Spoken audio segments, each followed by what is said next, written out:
Hello, and welcome from the Feed the Future Innovation Lab for Food Safety. Thank you for joining us for today's webinar, Identifying Behavioral Drivers of Effective Food Safety Policy.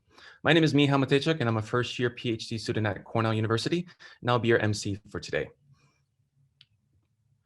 Before we begin today's panel, I'd like to direct you to a few webinar functions. At the bottom of your screen, you should see a chat icon. You're welcome to use this to introduce yourselves. Today's webinar includes a Q&A with our panelists. Please submit your questions using the Q&A icon at the bottom of your screen. We'll answer as many as time allows. If you would like to access a live transcription of the webinar, you can activate it using the closed captioning button at the bottom of your screen. We're grateful today to have Matt Gorney from Cornell IT joining us to provide technical support today in case we encounter any technical difficulties. The webinar is being recorded and we will notify you next week when it is available on the Food Safety Innovation website. And now it is my pleasure to introduce today's moderator, Dr. Haley Oliver. Dr. Oliver is the director of the Food Safety Innovation Lab and a professor of food sciences at Purdue University. Her research focuses on the prevalence, persistence, and transmission of Listeria Monocytogenes and Salmonella in retail food systems and the development of control strategies to reduce cross-contamination. Dr. Oliver is also working to strengthen food safety capacity in Afghanistan, Nigeria, and Peru. With support from Usaid, Dr. Oliver and her Purdue colleagues have developed a food safety or food technology program at Herat University in Afghanistan to improve food safety, quality, and security. Since June 2019, she has served as the director of the USAID Feed the Future Food Safety Innovation Lab. And with that, let me please ask Dr. Oliver to take over and get us started. Dr. Oliver, over to you. Thank you, Michal, and good morning, everyone, from an absolutely beautiful day in West Lafayette, Indiana, probably the nicest day of 2021. And so we're so excited that you've chosen to spend part of your day with us here with the Food Safety Innovation Lab in our final installment in our webinar series, where today we're really going to take head on with experts in the field the idea of food safety behavior and how it interfaces with policy. Next slide, please. So this is a slide that I think really sums up some of the largest challenges when it comes to food safety. We know that there are a number of players and interested parties when it comes to food safety that influence whether or not food safety actually occurs.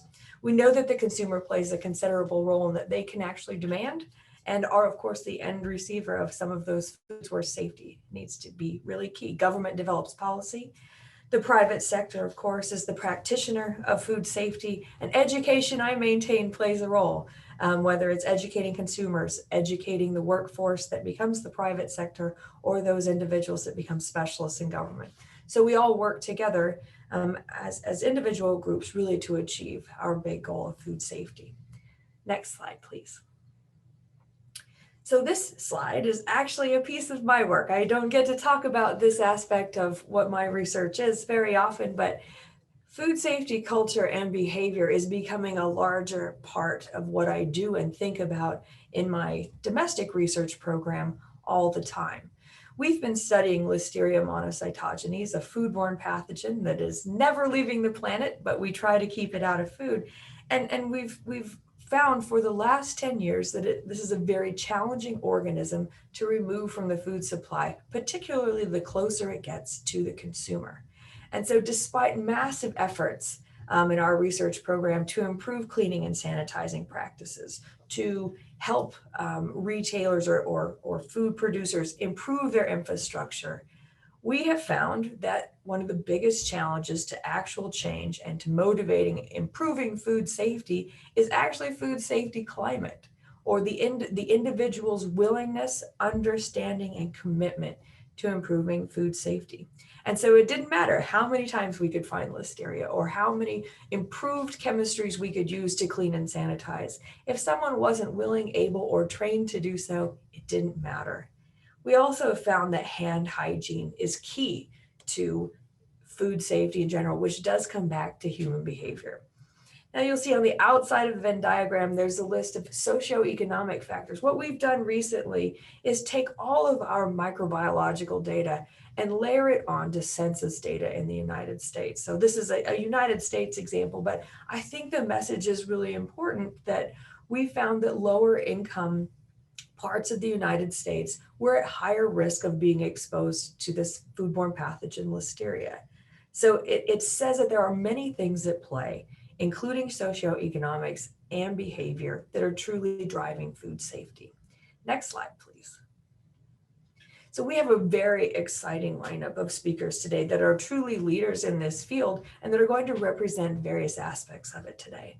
So we'll have Mira Chandra from USAID, and we are happy to welcome her. And if I may introduce her briefly. Dr. Mira Chandra is a AAAS Fellow with the Food Safety Division in the Center for Nutrition at USAID. Mira is a veterinarian by training and received her doctorate in veterinary medicine and a Master of Public Health from the University of Florida. Prior to joining USAID, she served as an American Veterinary Medical Association Congressional Fellow in the United States Senate, where she advised on agriculture and public health policy. Her previous experience includes working with the Department of Homeland Security, analyzing the risk of vector-borne diseases in Customs and Border Patrol agents and working canines. She has also worked with the World Organization of Animal Health in Paris, where she analyzed risk factors and responses to efforts to outbreaks of foot and mouth disease in food animals. Her interests include One Health, food safety, animal source foods, and emerging zoonotic and vector-borne diseases. Welcome, Mira, and over to you. Thank you so much, Haley, for the introduction. And thank you again to the Feed the Future Innovation Lab for Food Safety for inviting me to speak about this really important topic of addressing behavioral drivers to generate sustainable food safety impacts.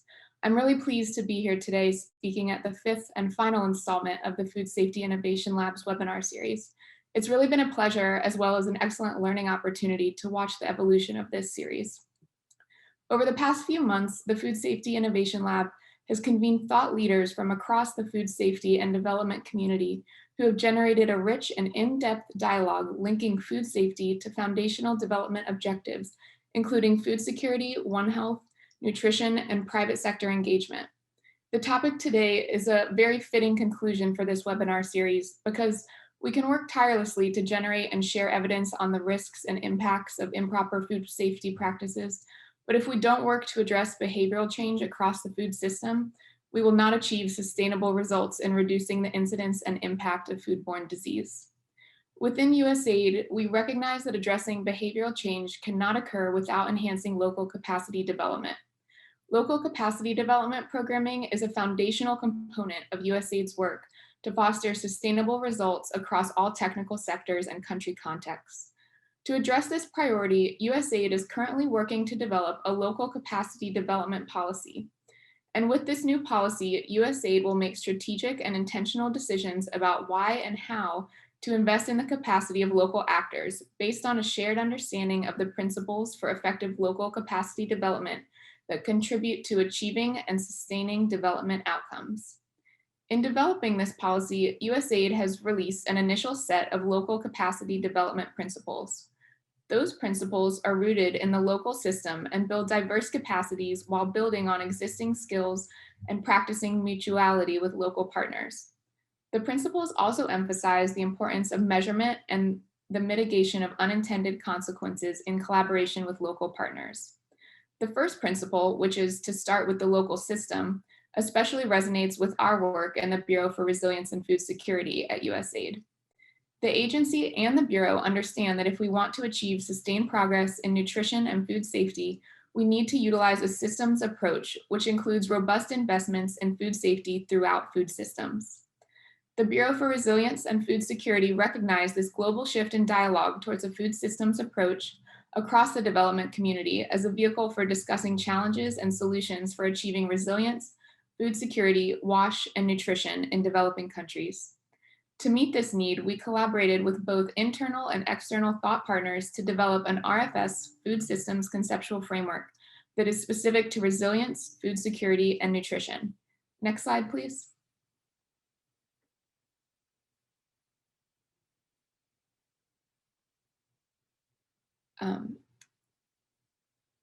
I'll just keep going.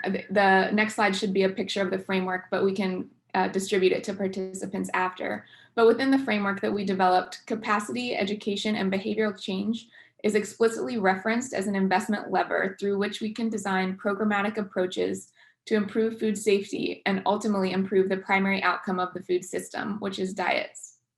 Furthermore, institutions and social norms are referenced as a driver of the food system. Through investing in capacity, education, and behavior change, as well as other investment levers, we can influence social norms to create an adequate supply and demand for safe and nutritious foods. To relate these local capacity development principles to behavioral drivers of food safety, our programming must address a triad of factors within the food system. And these include first, consumer education, workforce behavior, and then policy infrastructure. Within the Center for Nutrition, which is where I sit within the Bureau, we work to address each of these factors to ultimately improve the affordability and access to safe and nutritious diets. For example, Usaid Advancing Nutrition, which is the agency's flagship multi-sectoral nutrition project, highlights social and behavior change and gender as one of their key focus areas. Usaid Advancing Nutrition works across technical focus areas with individuals, families, communities, businesses, policymakers, and others to put incentives, services, and infrastructure in place to make optimal multi-sectoral nutrition behaviors and supportive norms second nature. Advancing Nutrition also fosters environments that enable gender equality and better nutrition norms and behaviors. Another one of our programs, Feed the Future, Eat Safe, takes a consumer-centered approach to generate awareness and empower consumers in formal and informal markets to make informed decisions about the food they eat, thus creating demand for safe and nutritious food. And I see we have the framework up, so you might be able to see the capacity, education, and behavior change under the investment levers, as well as institutions and social norms that are listed as a driver of the food system. Thanks for displaying that. So to go back to after giving some examples of what we're doing in the Center for Nutrition, we realize that to affect sustainable and long-term impacts in food safety, we must continue to utilize a multifaceted approach. We need to enhance consumer food safety education to encourage consumers and advocacy groups to unite and advocate for policy change within their local communities. Moving forward, we must remember that food safety is a priority across the entire food system. To address food safety issues holistically, the development community must employ an integrated food systems approach in collaboration with academic institutions, the private sector, and local governments to support the most vulnerable populations, including women and children under 5 years old. While promoting World Food Safety Day last year, the FAO said, if it isn't safe, it isn't food, which I know has been discussed in some of the previous webinars. But we cannot achieve our overarching goal of food safety and improved nutrition without safe food. I will end today by reminding us that World Food Safety Day is coming up on June 7th. Usaid will be highlighting the importance of food safety the entire month of June on AgriLinks. So please keep your eyes out for blog posts, webinars, as well as other opportunities to learn more about what we are doing in food safety and nutrition. Thanks so much, Haley, and I'll hand it back to you. Certainly, Mira, thank you. And you couldn't have said it more elegantly. We can assess risk. We can chase pathogens as I have done for years. But if we can't effectively change behavior, we really are going to still just be measuring without truly impacting change. And someone who is certainly an expert in this field is our next presenter. It's my pleasure to introduce Lone Jesperson. Dr. Lone Jesperson is principal and founder of Cultivate, an organization dedicated to helping global food businesses make safe, great tasting food through cultural effectiveness. She has significant experience with manufacturing, having spent previously 11 years with Maple Leaf Foods, leading the execution of the company's food safety strategy and operations learning strategy, and prior to that, engineering and operation roles in the global automotive industry. Lone holds a master's degree in mechanical engineering from Syddansk University, Denmark, a master's of science in food science from the University of Guelph, Canada, and a PhD in cultural enabled food safety with Dr. Mansell Griffiths at the University of Guelph, Canada. She led the Global Food Safety Initiative Technical Working Group, a culture of food safety, and currently is the chair of the International Association of Food Protection Professional Development Group, Food Safety Culture. Lone, over to you and welcome. Thank you so much, Haley. It's always a pleasure to see you, and I really appreciate this opportunity to share a couple of thoughts with you on a topic that I just can't stop talking about. So I'm going to do my best to limit myself within the 10 minutes here. But we are talking about behavioral drivers, and I'm going to give you a couple of examples from the practitioner lens, if you like. If we go to the next slide, please. So 3 things I'd hope that you walk away with from this 10-minute presentation is connecting culture and food safety. Let's get grounded into what that means. Discuss what the consequences are of your current culture, and I'll do that through a maturity model and an example. And then I'm going to propose 3 steps that you might be able to take tomorrow if you are in a food business or in a situation where you're looking to improve your culture of food safety. Next slide, please. We are here to talk about behavioral drivers, and let me introduce you to one of the most powerful drivers I have ever met. Her name is Bindi. Bindi is on the left on this photo, and you can't see it on this particular photo, but actually Sue, her partner to the right, has a red hairnet on, which means that she's in training at the time she was when I was there, visiting with One Harvest, a leafy green company in Australia. And when I was there, one of the things that Bindi did, she actually was the one that met me at the company's site in Sydney. She's the one that took me around the plant, and she parked me with some of her colleagues. And then I came to where she was working with Sue. As I come up to Bindi and Sue where they're working, Sue bent down to start picking up some leafy greens off the ground. And Bindi had words, let's put it that way, very firm words as for why that was absolutely unacceptable practices, and that's not how we behave around food safety in our plant. And then she went on to explaining why that was. To me, when I wake up every morning and my colleagues at Cultivate, this is why we focus on changing behaviors and helping companies how best to change behaviors, because we're trying to enable as many Bindis as we possibly can in food companies around the world, so that we can all pick up that bag of leafy greens or something else and feel that it's safe. But that's ultimately, to me, what driving food safety behaviors look like when we have it embodied in somebody that's actually working on a line in a restaurant or somewhere else in the food industry. If you go to the next slide. So the way that we look at food safety culture and Cultivate is through a maturity model. And one of the dimensions is the one that we're looking at here, risk and hazard awareness. It flows across 5 stages, and it's a way for a company to really hold it up and look themselves in the mirror and say, where are we at today? And depending on what stage you're in, what does the next stage look like? And what might you do to get to the next stage? So let's just go through these 5 stages real quickly. And I will say there's a much more elaborate model that I'm happy to share with everybody on the call as well, that goes across all of the 5 dimensions that we defined in the GFSI work. But let's look into detail on the risk and hazard awareness maturity scale. If we go to the next slide. In stage 1, this is really where there's a high reliance on external drivers for driving food safety behaviors. The consequences for that illustrated through this example with mislabeling. So product mislabeling is, in this particular company, high use of external consultants, and it's likely that there would not have been anyone that would have caught that there was a mislabeling issue before the product was in the market with the consumers. If we go to the next slide, in stage 2, now we're getting a little better at our systems, our practices, but food safety largely lives within the food safety department in a stage 2. In our mislabeling example, quality is the sole owner and would likely not have caught the labeling issue on their own, because as much as I love every single food safety and quality professional that I've come across, they can't possibly have eyes on everything that goes on in a food factory, and therefore it's still likely that the consequence of this particular set of behaviors, that product would be in the market mislabeled.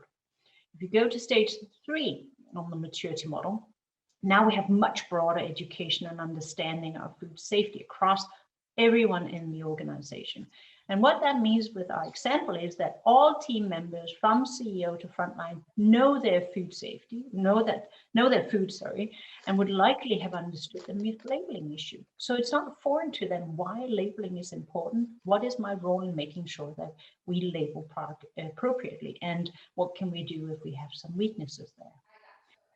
If we go to stage 4, now we're in a state where there's really good, solid handle on food safety, because again, we're building around a very strong level of knowledge, and we can start to continuously improve. In our mislabeling example, the issue would have been discussed and prioritized as a point for the supplier to improve in case this came in with supplied material. Stage 5 is the final stage, and I will say we've measured food safety culture in over 100 companies standing as it is today, and we have no company that's in a stage 5 on all dimensions. This is a dimension where there's a very high reliance on the bindies of the world. So the frontline teams are really empowered, and they're able to make decisions when it comes to food safety.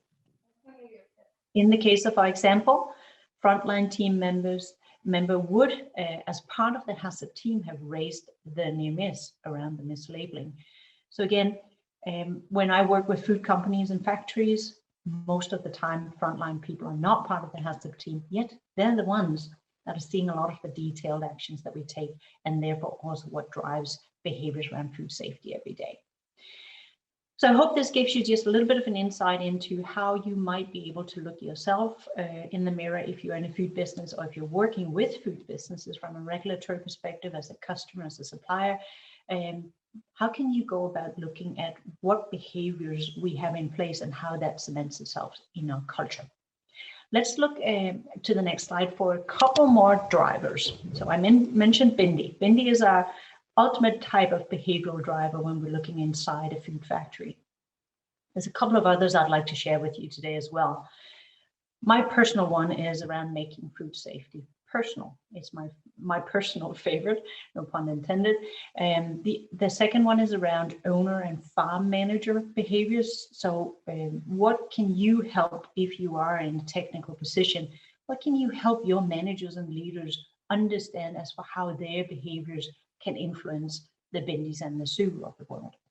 And then there's one around simply focus, and I'll come to just explain a little bit more with what I mean about that. Let's go to the first one by going to the next slide.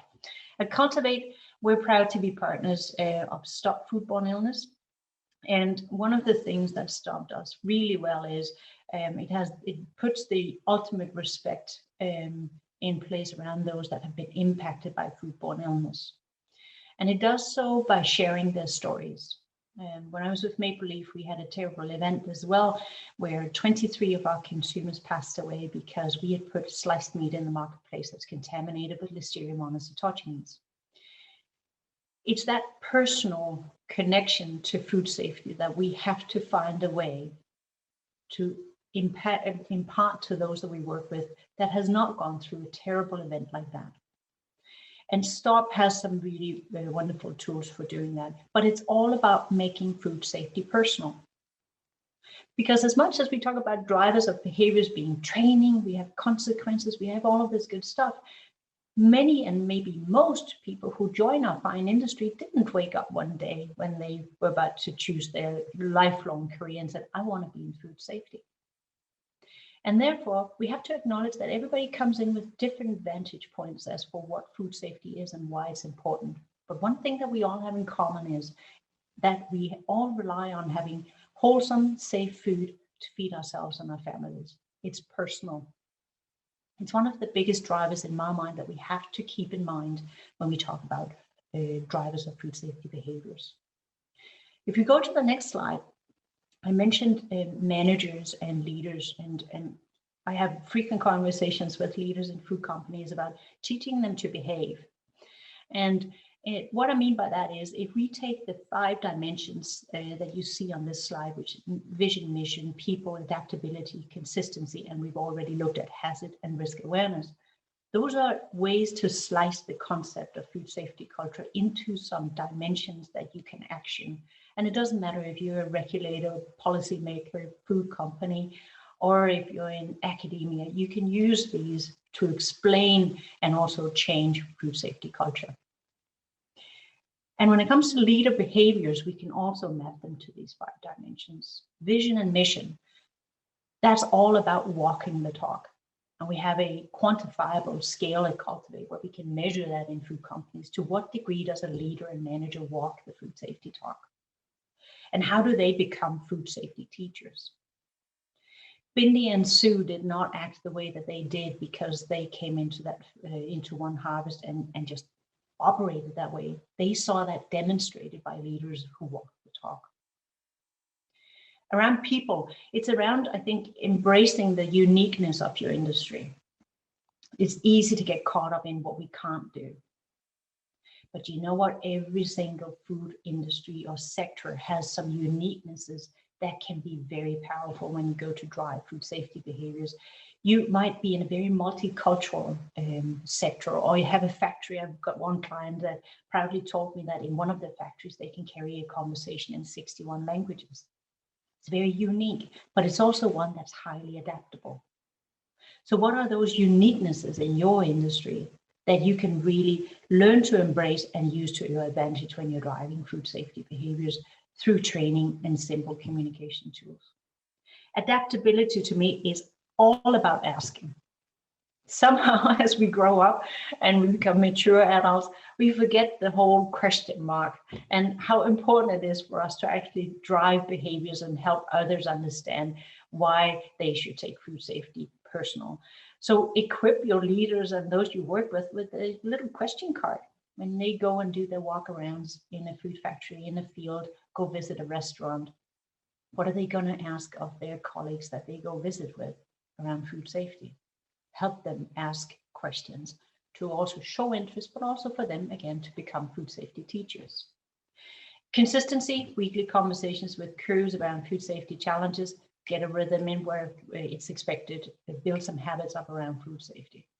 And lastly, we've already talked about hazards and risks. Track delivery of training is a way that you might be able to teach your leaders to connect with team members so that they can also have discussions around their unique responsibilities. So I think as we talk about leaders, 5 things that you might want to take away as leaders or to help your leaders that are not in food safety become food safety teachers and walk the talk. If we go to the last driver of behavior, strictly focus. Sorry, next slide, please. It's about, I think, trying to, as again, food safety professionals, we're very, very passionate about details and we like to write them down. Unfortunately, not everybody else has that, shares that passion with us. So I think looking at how you can focus your messaging, your learning programs, you can make sure that there are some general principles and norms that everybody needs to understand and deliver on. In this case, it's what are the principles such as never deviate from a food safety procedure? Sounds really simple, but you know what? Some norms in some factories have sort of drifted into where sometimes we can deviate. So put together some of these food safety principles that everybody needs to know of. Make them very relevant to your product and also what's the associated hazards, so that it's not about teaching everything under the sun. Sometimes, yeah, it's great that astronauts, they need to have good food so that they don't have foodborne illness, but is it really relevant if I'm the one that's picking the leafy greens in the field? I'm not so certain about it. Job specific focus as well. If I am picking fruit or vegetables, maybe I need to really hone in on have a deep passion around physical hazards. If I'm the tractor driver that is responsible for any aspects of pesticide usage, maybe I need to be deeply passionate about chemical hazards. Farm managers, maybe it's around water quality. So my point here is that make the effort to really, really go into detail around specific roles in your companies, because when you have the right knowledge, it's easy also to deliver on the right behaviors because you're passionate about that particular part of your job. Go to the next slide. Really quickly, I'll get off my soapbox, but in summary on the next slide, it's really about saying how do you make food safety personal? Sorry, if you can have the next slide, please, Michael. How do you make food safety personal? Maybe you have team member photos and family days. So invite others in and show them what it is that you do every day in your food company. Owner and farm manager behaviors. Think about walking the talk. Don't make that assumption that everybody knows what to do and how to do that. And also teach them to become food safety teachers. Simply focus, maybe there is this two-tier training or learning program, overarching and role specific. My point, I think, in summary, is that we talk about driving behaviors. It's a very, very complex topic, but you can, by being very detailed around what you do in your company and by connecting from leaders to frontline, also use some of these simple principles to make sure that we can all trust the food that we eat every day. With that, I'm going to hand it back over to Haley. Thanks, Sloan. I think there were some key phrases that really stuck out for me as I write and draw pictures while you present your messages. One, maturity model. And I think that's a great way of summarizing the journey that you're trying to take these individuals on. And some keywords that I picked out is really that transition is from being dependent on the outside or saying others to then that true ownership of self. And I think that is a really difficult journey. It also reminds me of educating students, which is what we do here at Purdue, the cradle of astronauts, by the way. We produce a lot of astronauts here. It's really Bloom's taxonomy. And if you're not familiar with Bloom's taxonomy, it is the levels of learning and understanding of a journey that an individual goes through as they go from a very beginning, minimal understanding to really mastering and owning a concept and a behavior. So I think that's what you're actually doing. And I know you could have done it in a couple of minutes. Well, I'm not the expert. That is certainly you. But thank you for that. And so it's my pleasure to introduce our next speaker, which is Dr. Vivian Hoffman. She's a senior research fellow at the International Food Policy Research Institute and an associate editor of the American Journal of Agriculture Economics. She holds a PhD in agriculture economics from Cornell University, near and dear to my heart, and was formerly on the faculty of the University of Maryland College Park. Dr. Hoffman's research focuses on agriculture technology adoption with an emphasis on post-harvest practices and food safety, as well as consumer demand for safer food. Her published work includes papers on the adoption and impact of access to training and post-harvest technologies for aflatoxin control in Kenya and Ghana, the impact for marketing and information on consumer demand for safer foods, and the relationship between pricing and food safety in weakly regulated markets. Vivian, over to you and welcome. Thanks very much, Haley, and thank you for the invitation to speak with you all today. I'll dive right in because I hope I'm going to make it in time. Next slide, please. So foodborne disease is really a public health crisis in much of the world. Of the global health burden exerted by foodborne illness, which includes 6 million cases each year and 420,000 deaths, 95% of this is felt in low and middle income countries. Now, I note that this is a similar burden to that of HIV/AIDS, tuberculosis, or malaria, but gets only about a 20th of the funding from US bilateral investment. So I've been focusing on this problem over the past few years and trying to understand how can we make food safety systems work in these low-income environments, which are characterized by large informal sectors where there are a multitude of very small firms with very low capacity and awareness about food safety, and also typically weak regulatory environments. And so I've looked at this question throughout the value chain, going from consumers, processors, and all the way back to farmers. And I'll present a few studies today on this work in both Kenya and Ghana. Next slide, please. So aflatoxin is the main food safety hazard that I've been looking at. And I do this mostly because it is super easy to test for. Even an economist can manage testing for aflatoxin. But it's also an important public health problem. both the burden per case and the burden overall per population on health from aflatoxin is quite high in comparison to other food safety contaminants, as shown in this visual. It's also quite common in both maize or corn and groundnut throughout the tropics.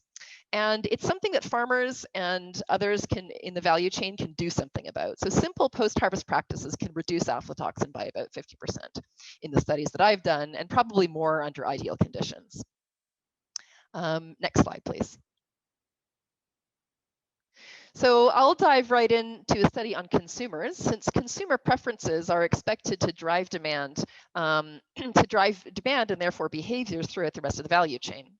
This slide shows findings from an experimental study that I did with a graduate student in Kenya, in which about 500 consumers in a mid-sized Kenyan city were visited twice over the span of 9 weeks. Now, through previous work, our team had identified 2 locally available brands that were generally compliant with the aflatoxin standard in Kenya. During the baseline visit, the control group was interviewed but not given any actionable information about food safety. And about 9 weeks later, 10% of these consumers were consuming one of the safer brands. The safer brands info treatment was told about the 2 safer brands we had identified.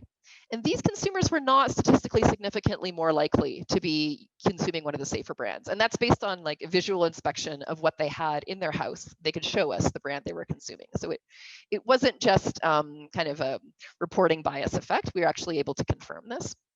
And then the final treatment group, which were both given information on which brands were safest and also given a test at baseline to see if their maize was contaminated with aflatoxin, they were more likely by about 8 percentage points or 80% compared to baseline to be consuming one of the safer brands. And that held both for those whose maize was safe at baseline and those whose maize was contaminated at baseline.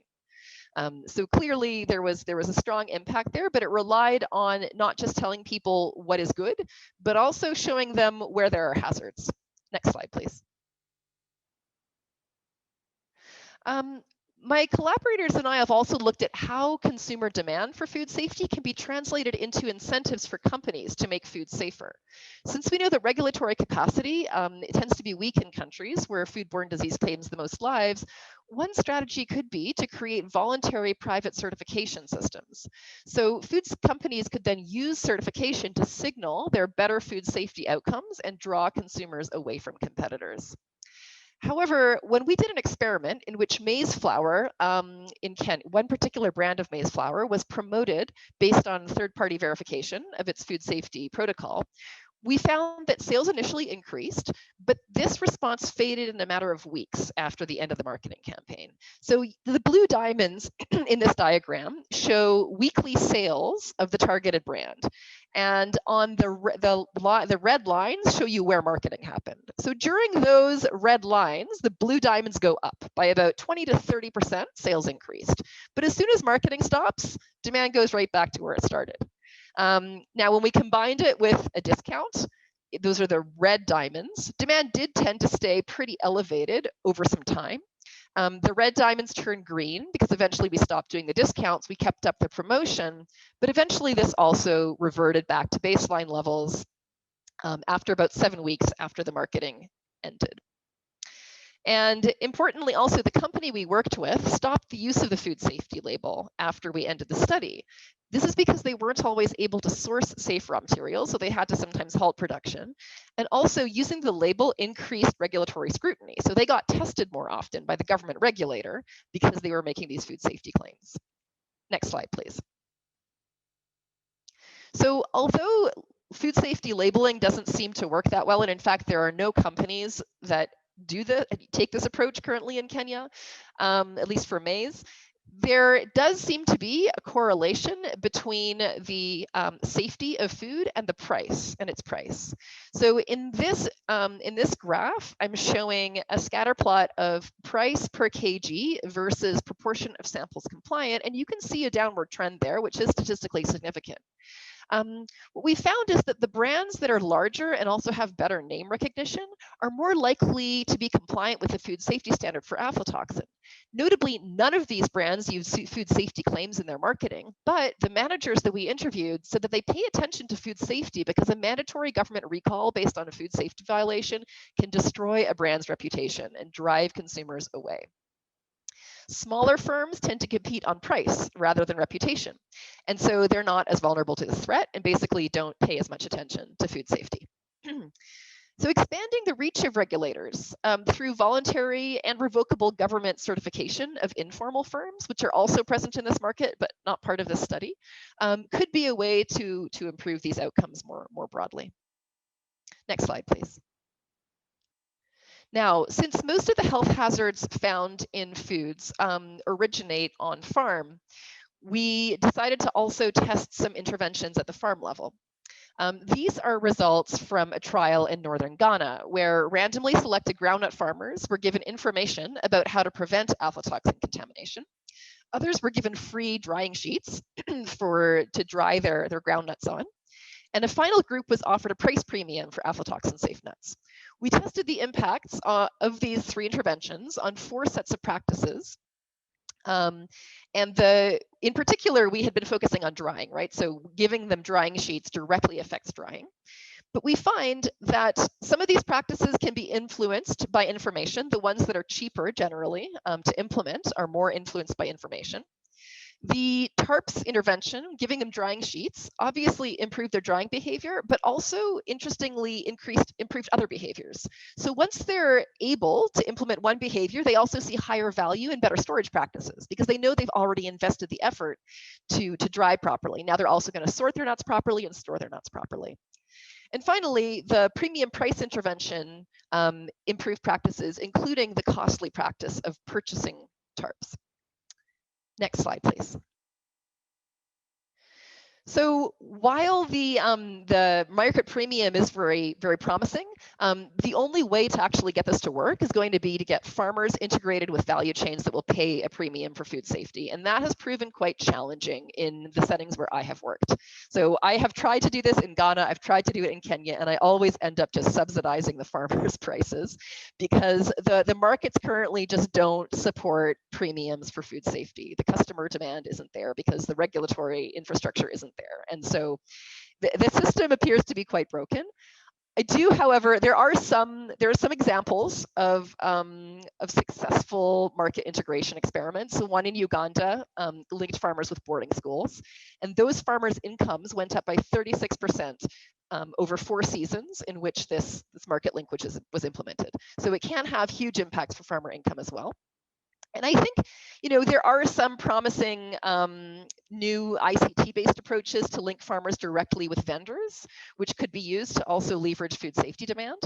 And of course, there are higher segments, higher income or higher price point segments of the market where food safety is taken seriously. I should say that most of my work focuses on mass markets because what I'm interested in doing is improving public health more generally.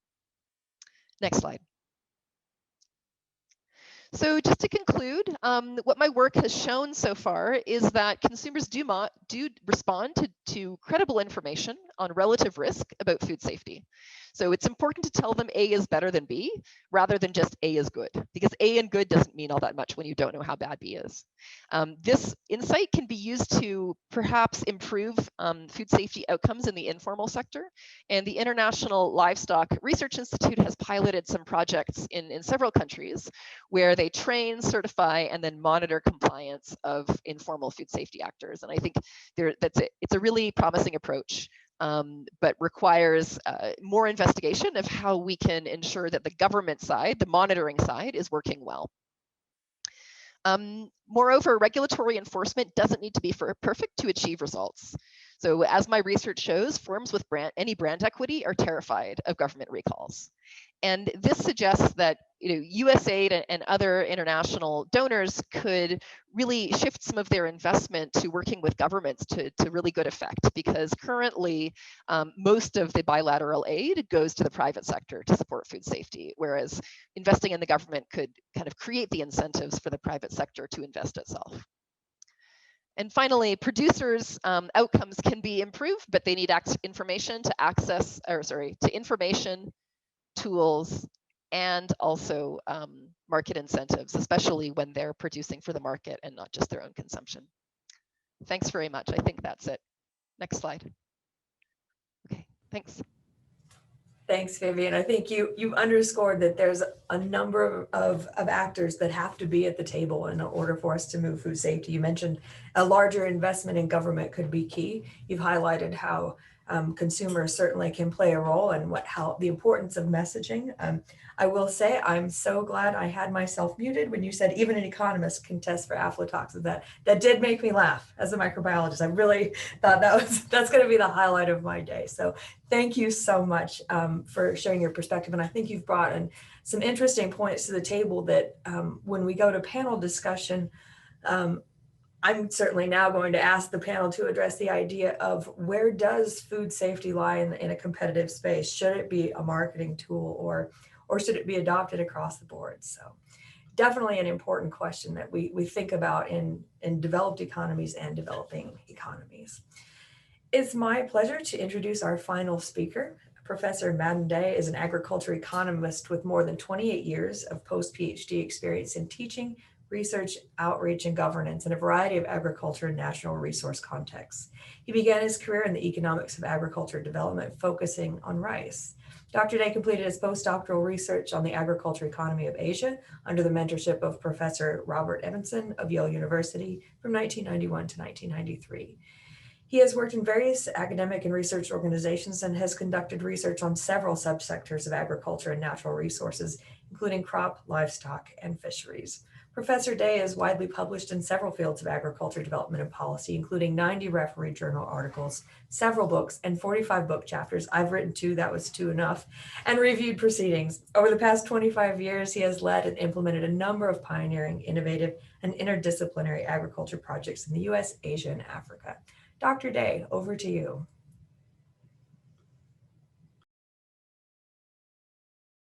First. What I'm going to do in the next 10 minutes or so is to talk about the food safety issues, particularly in seafood areas. And as Dr. Oribal said, fish is one of my area of research for last many years. The outline of my talk, next slide, please. So we'll just talk about a concept between value chain and supply chain, and then we quickly go through overall food safety issues through the eyes of an economist, and I'll put together a general description of market framework. Dr. Hoffman just mentioned many of those just a few minutes back, and then we will give a very brief introduction to one of our new project in Bangladesh, and then from there, couple take-home messages. Next slide, please. So we often talk about supply chain and value chain. There is a subtle difference. Many people think that they are the same, though interchangeably these 2 words are being used.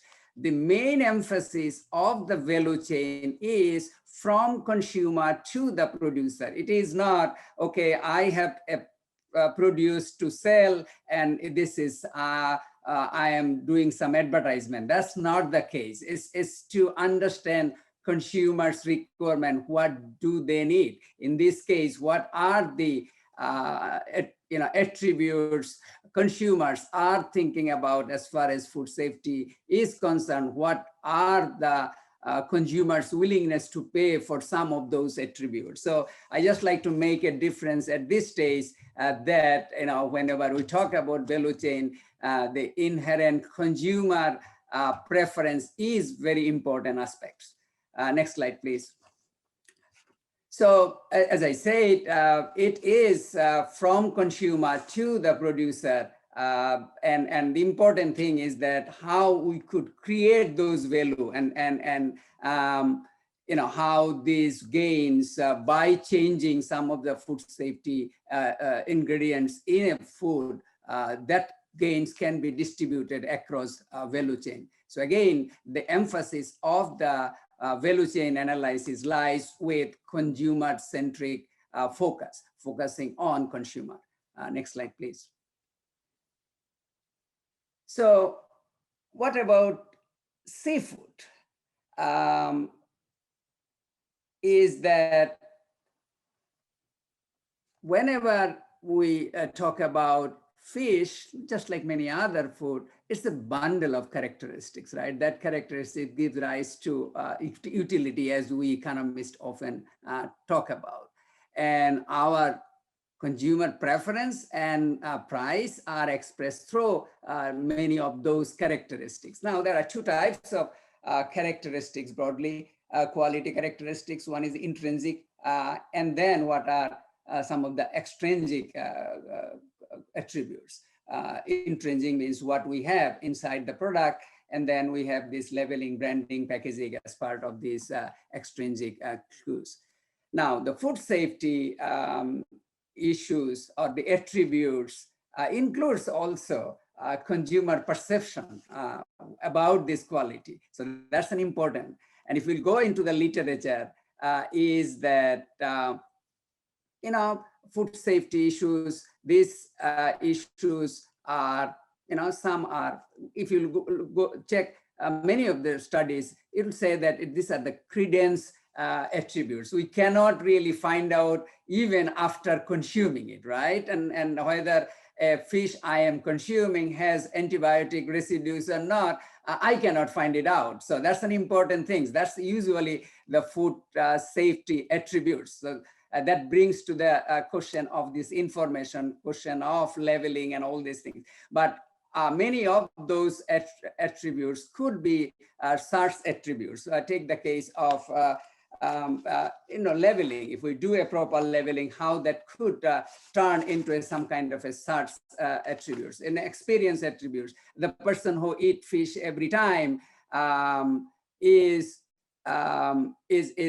important. So we have so many attributes in a fish we consume or a seafood we consume, and it comprises of so many types of attributes we are talking about. Next slide, please. But whenever we are talking about these food safety attributes across the seafood value chain, we need to look into some of the concern. As you know, we used to have most of this fish culture coming from the captured fisheries. Now it is cultured. So we have equivalent of this farming in fish. So we have, issues like antibiotics, growth promoting, pesticide, heavy metals, and farming conditions like soil and water quality. There are so many factors. Within 10 minutes, I cannot go into all of those, but I just like to highlight when we go into intensive farming in different parts of the world, we see some of these issues. Whenever we are talking about some of these food safety issues across value chain, we see use of formalin in some countries. We see poor hygiene, particularly in informal markets in many of the developing countries. Product traceability and consumer trust about the product is also very important. And then there are many concerns on those issues. Next slide, please. So, the motivation. So as an economist, I would just focus on one main thing, is that motivation for improving food safety would vary across parties. This could be government, it could be market intermediaries, producers, consumers. And in all cases, there is an issue, benefit versus cost. So I would be focusing more on this benefit versus cost in the remaining 5-7 minutes. The next slide, please. So, whenever we are talking about food safety measures, we need to find out, okay, what are the benefits, what are the costs? And Professor Hoffman just mentioned a few minutes back, the issue of why some of this market system is not working, why we are working in an imperfect world. So we need to see here the benefit cost issues. If we have more benefit than the cost, yeah, obviously adoption is usually higher. But if cost is very high, many farmers, many producers, many consumers may not be in a good situation to adopt that. So this is the simple benefit cost analysis. Next slide, please. So this is my favorite cartoon. As a food sector modeler, this is the heart of what I do. So when we look at the fish, these are the attributes, right? Producers selling, consumers consuming. And we see that, I did this color coding for a purpose. You'll see there are 3 different blocks. The production environment, biological, agroecological environment where fish is produced, whether that's a farm or captured. The type of technology we are using. Are we using antibiotic in feed? Are we using growth promoting factors, whatever, right? And then it also depends on the government policy, both on the production side as well as consumption side. And then our own behavior, producer behavior, consumer behavior, traders behavior. So that's really one way of looking into the safety issues in a market environment. Next slide, please. So I just like to share the next 2 slides that came from an interdisciplinary project we ran. The project leader was from Harvard. He's an ecologist, nutritionist, and we also worked with fisheries biologists from University of British Columbia. And my team was in the middle, meaning bringing the health, biological issues and the nutrition issues. Harvard, UC Davis, not UC Davis, University of British Columbia, working on the biological side, and we in the market side in the middle. So the point I like to emphasize in this slide is that whenever we are talking about food safety, seafood safety in particular, it varies from country to country. Different countries have different levels of reliance on seafood. Some are producer, some are exporter, some are importer. And some people rely very heavily on fish. People like me, I eat fish probably what? My wife and I, we eat fish maybe 10 meals a week. So it's almost every meal we eat fish. So if I have food safety issues in fish, the impact would be very different from somebody who eats fish once in a month, right? So some of the communities are heavily reliant on seafood as micronutrient. So we need to be mindful of which country we are talking about, which consumers we are talking about, and what would be their impact.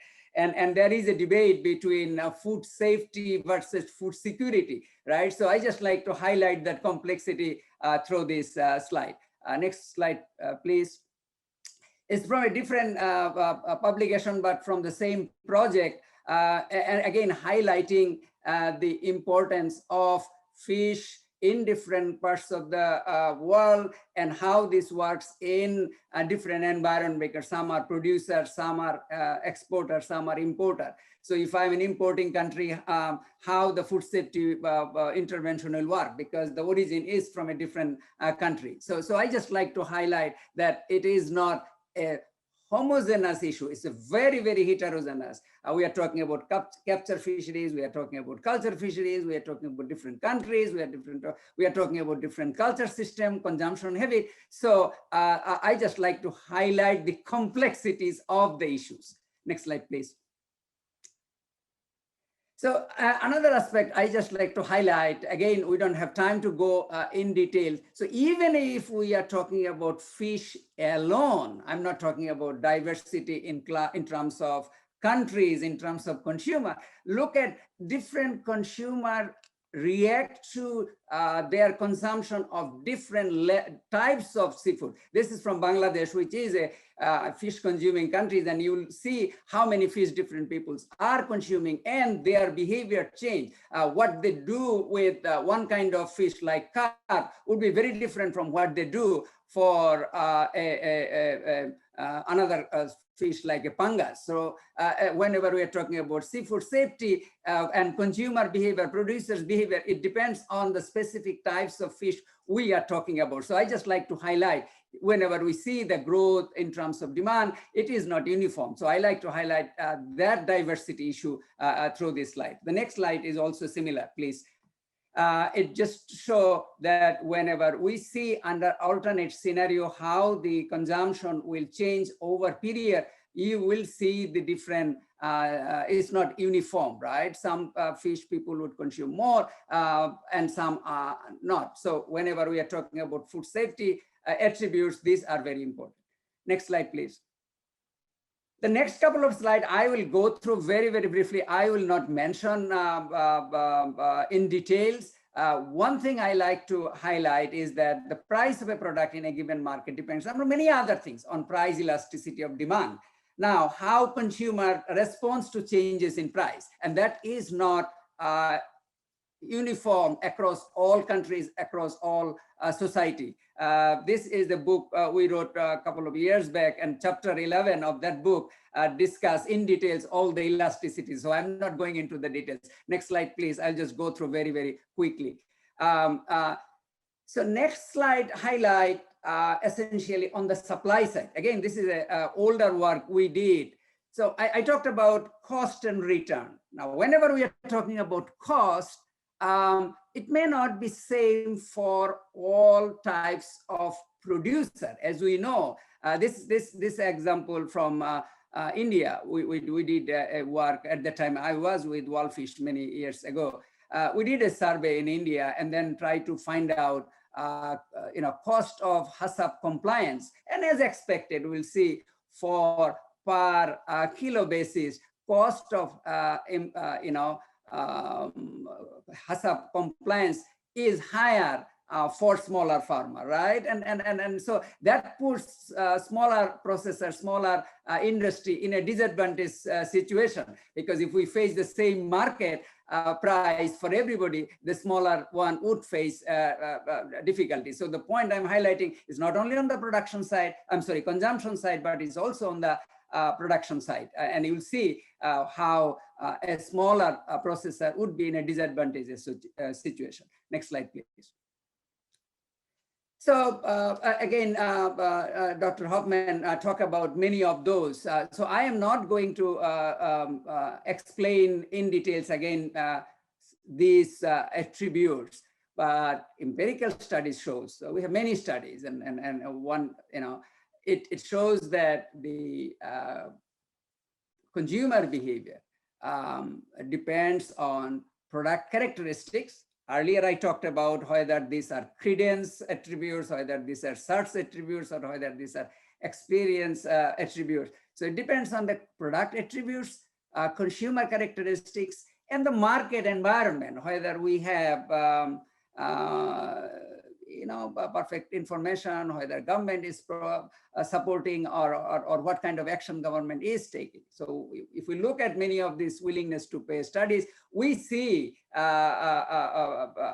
consumers' choice influenced by the product characteristics. And an important thing is that information about the products, how we educate people about the products there. Do they know what they are consuming? And then consumers' characteristic itself, it depends on, of course, income. It depends on family size. As I said, it depends on the importance of fish in your eating habit, importance of marketing environment, our level of education, our gender, race, age, many of those factors influence our behavior. Our consumers' behavior.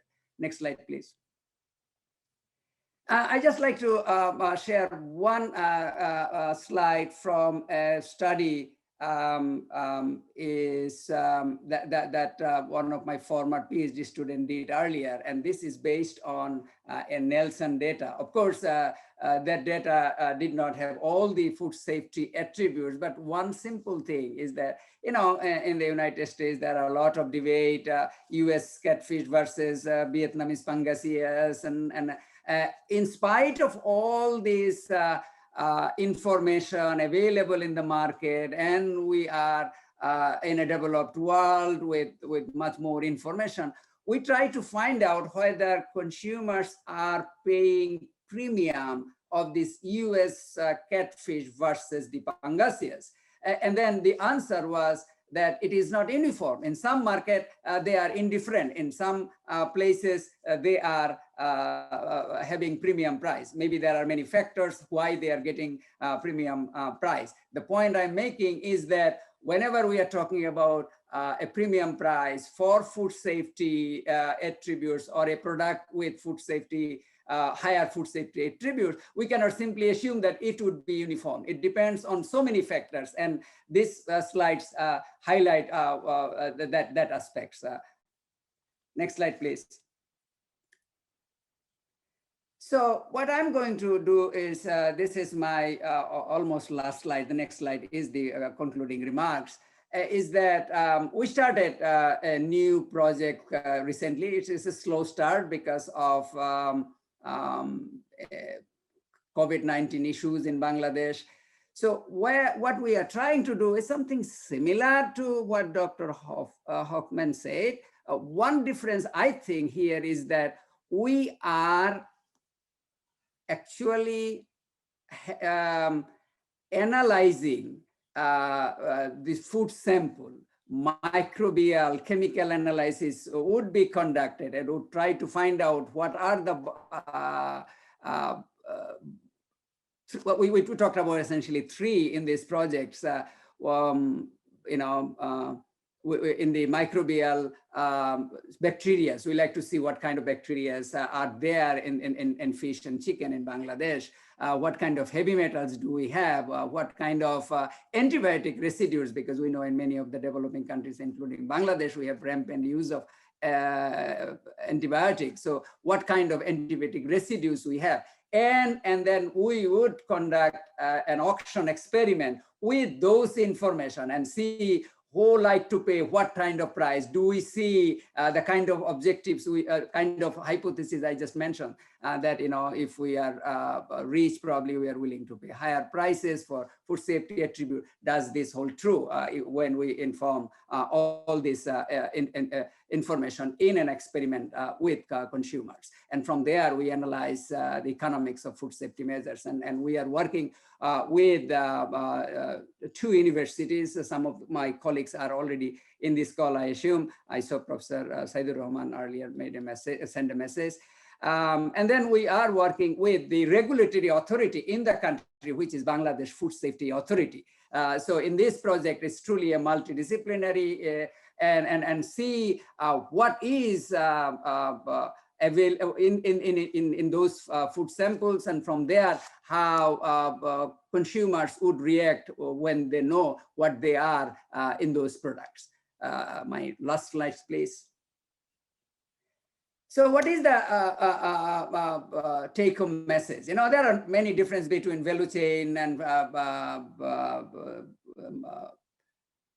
supply chains, but one point I like to emphasize is the consumer perspective, because there are many others, but I know from my task today, we just like to highlight the importance of this consumer's perspective, what consumers want, what they're willing to pay for different attributes. And another take-home message is that whenever we are talking about food safety in seafood, one size fits for all does not work.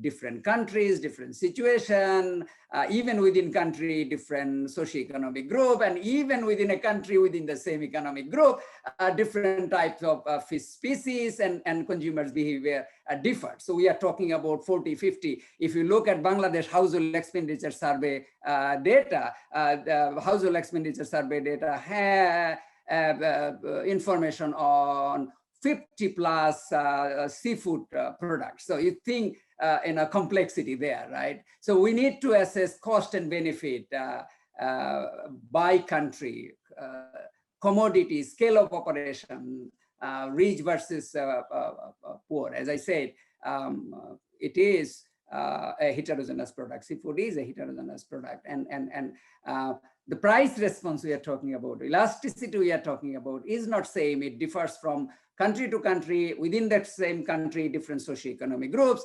And for fish, if we have 50 different products, take the case of Bangladesh, there would be different response for different products. And then information play a very vital role, how these credence attributes of seafood safety, as I mentioned, can become such attributes. With that, I like to thank you all and would be happy to answer any questions we may have later. Thank you, Dr. Day. We're going to transition directly to the panel.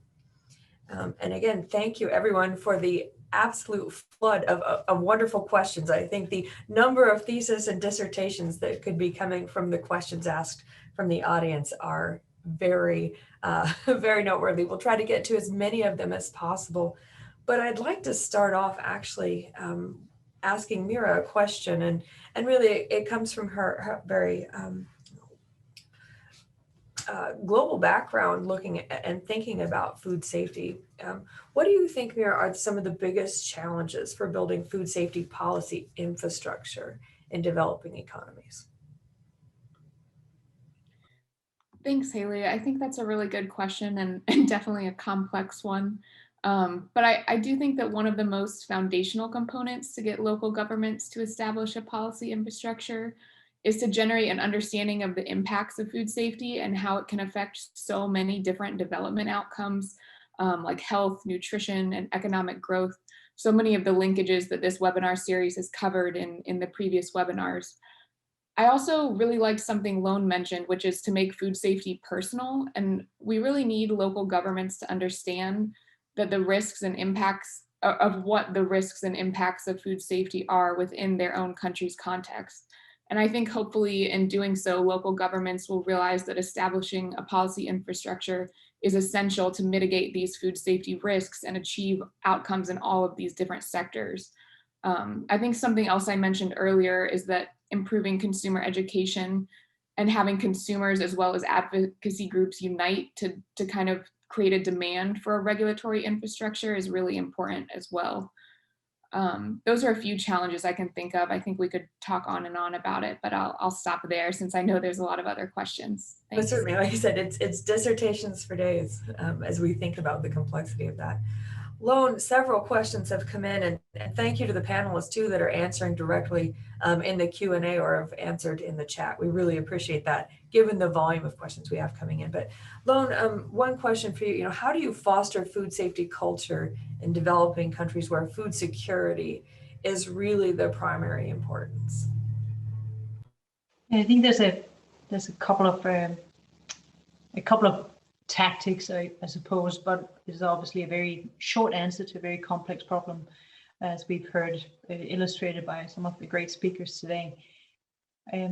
I think one of the things I want to just park squarely in the middle of all of this is that companies do have a corporate social responsibility for driving food safety into supply bases. And the Nestle cocoa plan, I'm Swiss, I live in Switzerland, I have to talk about Nestle, but they do actually have a really good cocoa plan program.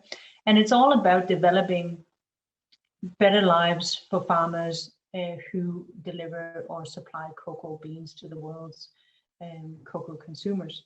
So I think there's a corporate social responsibility that can certainly be insisted on, if you like, by us as consumers, and we're seeing more and more of that, and in that way driving food safety into the behaviors of those that make food for us every day. And I think it's also about acknowledging that food safety has to become social norm. So social norm for those that work with food every day, but also social norm for us that purchase food made by others. And what I mean by that is that we don't just drop garbage on the road anymore. We find a bin, or we put it in our pocket and we bring it home. You have to look at food safety a little bit similar to that, where it's about saying that if we know that food or food ingredients are produced or manufactured under circumstances where food safety is not taken into account, then we have to raise the bar as consumers. Because I agree absolutely on, Maria, I think you said that it's pretty broken what we look at today, and I think Vivian talked about that as well. We have a broken system, and we have to, as consumers, and those of us that are fortunate to work with companies that are purchasing ingredients from developing countries, also take responsibility through social responsibility for driving food safety. No, thanks, Anya. Social responsibility, definitely. Vivian, a question for you. And as you look back across your body of work to date, what do you think are some of the biggest challenges to change consumer behavior to improve food safety? And I think that could even lead us into that bigger question of, should food safety be a part of marketing long term? But what are some of your biggest challenges that you feel you've run into? Well, I mean, I think one big challenge is that consumers, justifiably so, think that if food is marketed, specifically if food is packaged and offered for sale, then they assume that it's safe.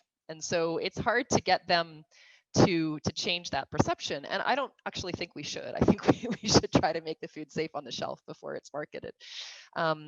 When it comes to informal markets and making consumer choices there, I think they need actionable information about what are the relative risks of different vendors, different types of foods, so that they can make informed decisions.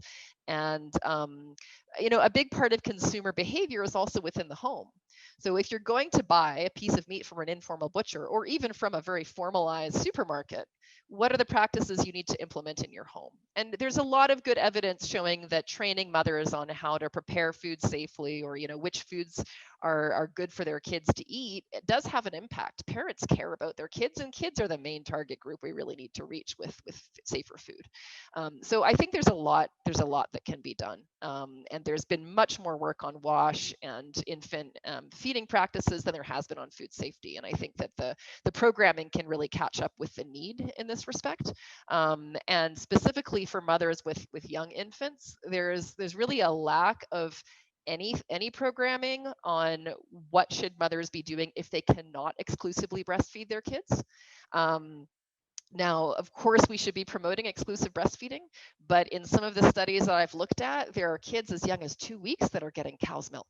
And if that cow's milk is, first of all, it shouldn't really be cow's milk, but like whatever they're going to feed those kids, it needs to be boiled, right? Because a lot of the time it comes from the informal sector, or even if it's bought packaged and quite safe, it sits there for 8 hours and it becomes unsafe. So, I mean, I think focusing on consumer behavior in the home is a really important dimension of this as well. Lone, go ahead. I just want to build off Vivian's point. I think it's brilliant the way that you explained it. And I think we can also say that that's also something we have to do if we are working with our colleagues in the food industry. Tying what you do every day and handling food back to what you do at home as well. So we had this study in one company where we handed out little stickers with thermometers and asked people to actually go and stick them into the refrigerator at home, and then see if there's any difference in whether they actually had a better understanding as for why it was important that a food factory was at a certain temperature and temperature of the food that was made in the factory. And there's a direct correlation between that, because all of a sudden it's what happens at home and what could happen if the temperature is violated, and how it impacts how you're spending the rest of your day the next day. So I think that personal connection again is important. Oh, absolutely. Dr. Day, a question for you, and I think this taps into work that you've been doing for a number of years, but is the willingness to pay, and I'm sure Vivian has thoughts on this too, is the willingness to pay for safer food the same across different countries or different global parts, different regions of the world? Okay, did I put my video on? Yes. You're back. Yes, absolutely. And willingness to pay not only will differ across country, it will differ even within the same country for different socioeconomic groups. And take the case of specific seafood in a particular country. It would also depend on the seafood we are talking about. If something is very important in their food habit, yes, they might be willing to pay higher compared to one product that may not be that important. And as I work on fish, whenever we are talking about rice, they have to eat rice. But whenever we are working on, if it is a rice-eating country like Bangladesh, but if it is a fish, I have 54 items to choose from. And then in that case, my response, my willingness to pay would be very different for, say, Hilsha in Bangladesh, which is a national fish, compared to silver carp. So it differs greatly. Again, repeating across country, across socioeconomic groups, and within seafood, across different species. Yeah, it's a very good question. Thank you. It was a great example. Thank you.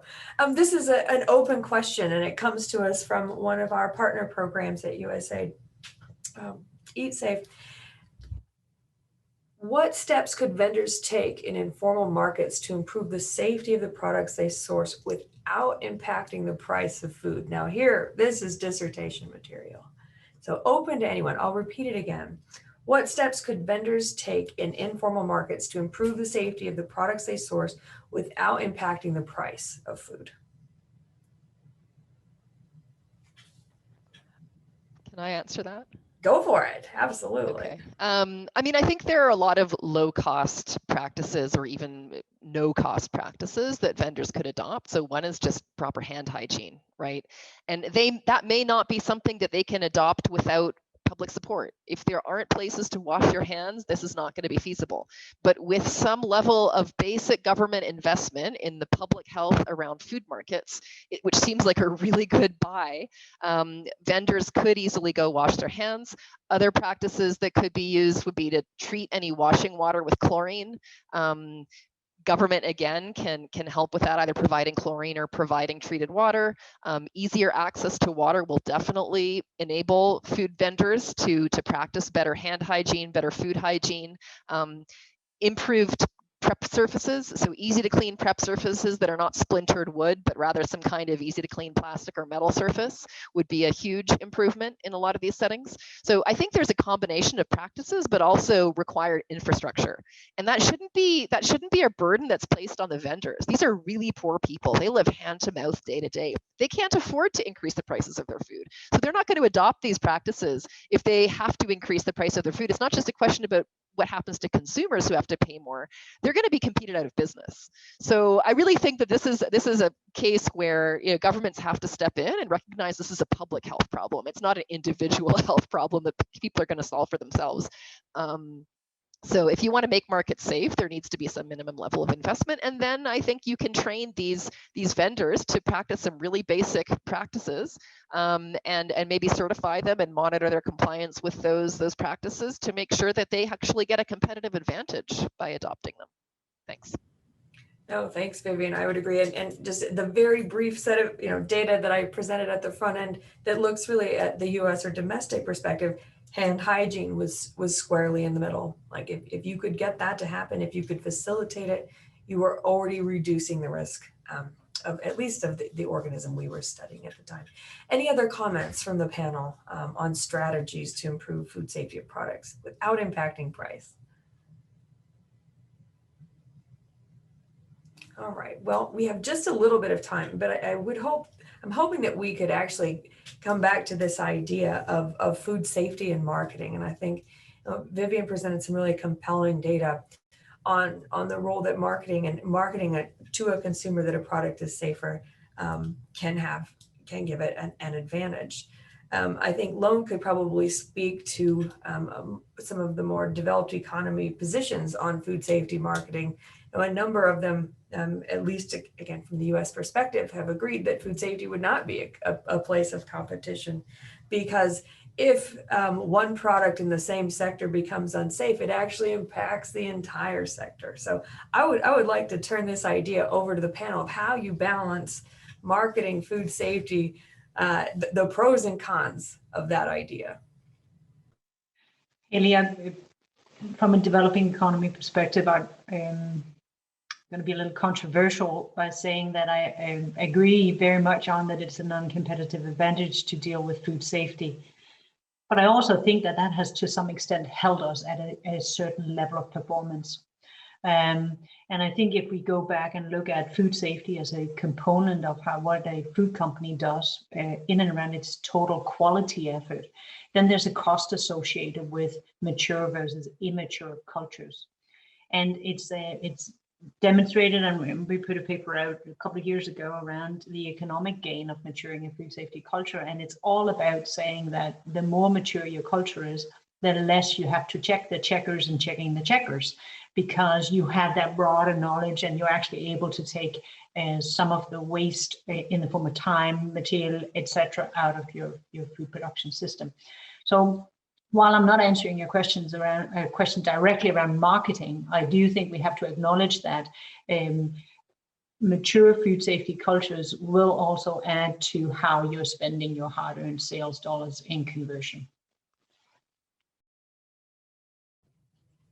No, that's well explained. I like the idea of the maturing component of that, and how it may have actually held back the food industry. Something I'll certainly be thinking about post webinar. Any other comments from the panel on this particular topic?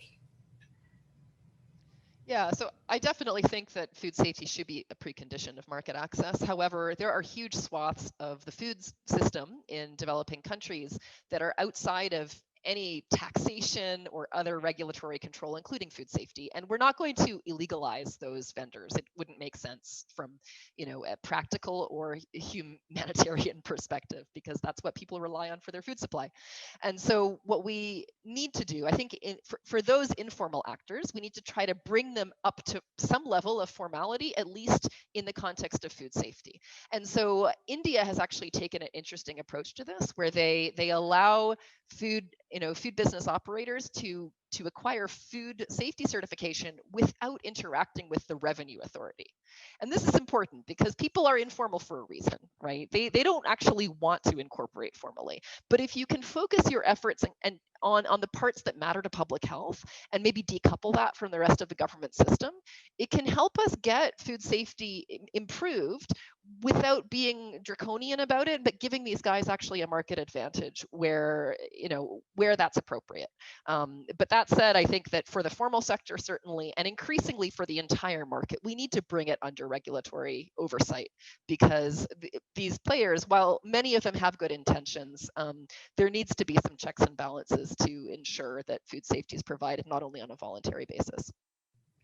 I would agree. It kind of comes back to the idea of the push and pull model, and the role, the enabling environment that regulatory structures certainly play. But we are at time. I would like to thank everyone on the panel for their time today. The link to this recording will be available next week, and it will be emailed to you. And one final announcement from the Food Safety Innovation Lab is we are currently conducting a request for applications, and it's a minority serving institution-led partnerships for global food safety research. There's still time to register for our webinar. It's a week of webinars for Haley Oliver on Thursday, where we will discuss the RFA and give you an overview of the process. And so please feel free, even if you're not a minority serving institution faculty member or partner, we encourage partners to attend, as we may have potential PIs looking for partners internationally. Thank you so much for attending today, and we hope you have a great spring. Take care.